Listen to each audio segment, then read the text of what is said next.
63 ka mga pamilya sa Barangay Salvacion, Habog-Habog, Molo nga nasunugan sang Sabado temporaryo nga nagaitinir sa Baluarte Elementary School. Gintunaan sang kalayo padayon nga ginatumod sang Bureau of Fire Protection. Ini ang gintutukan ni Kim Salinas. Makitaan sa ini nga video ang madasig nga paglamon sang kalayo sa mga balay sa Barangay Salvacion, Habog-Habog, Molo, Iloilo City pasado alas 4:30 Sabado sang kaagahon. Suno sa isa sa mga nasunugan, mabaskog ang hangin, rason nga madasig nga naglapta ang kalayo sa mga balay. Bulig ako kapasya na guwa sulod, gaso lang pagbalik ko liwan din ako kagwa. Kay sobrang nagikainit. Damo lagi balay nga na umid. Suno sa punong barangay, nagumpisa ang kalayo sa balay sang pamilya Hetano. Damo ako da pumuluyo sa ibing nila pamalay nga nakakita gid nga dira gid mismo sa ila balay nagalin ang kalayo. Sa datos ng Iloilo CSWDO, 68 ka mga balay ang totally gutted, samtang 4 ang partially damaged. 83 ka mga pamilya ang nawad-an sang balay.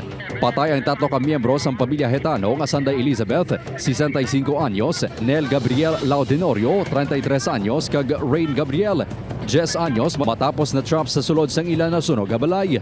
Antes nagluntad ang sunog, mga alas 3 ang hapon, may nabatian ang tupad balay sang pamilya Hetano nga pagbaysay sa tunga sa mag-utod si Jeffrey kag ang mangod sini nga si John Paul. Napatian ko lang nga nag-inaway sila kung hindi ko maklaro. Kasi ngitanay. Suno sa Molo Police, nagpa-blotter si Jeffrey sa ila bangod ginlampusan siya ni John Paul sa ulo.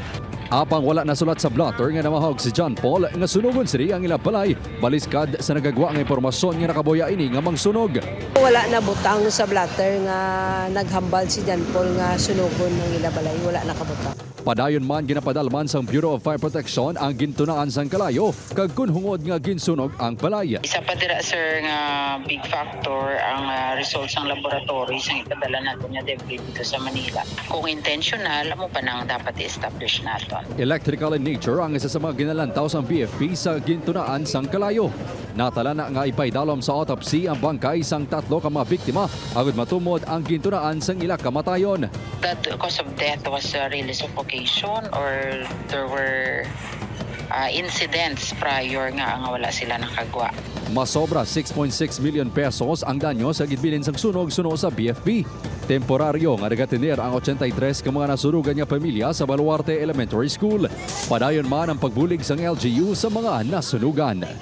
Upod kay Romel Porquia, Kim Salinas, 1 Western Visayas.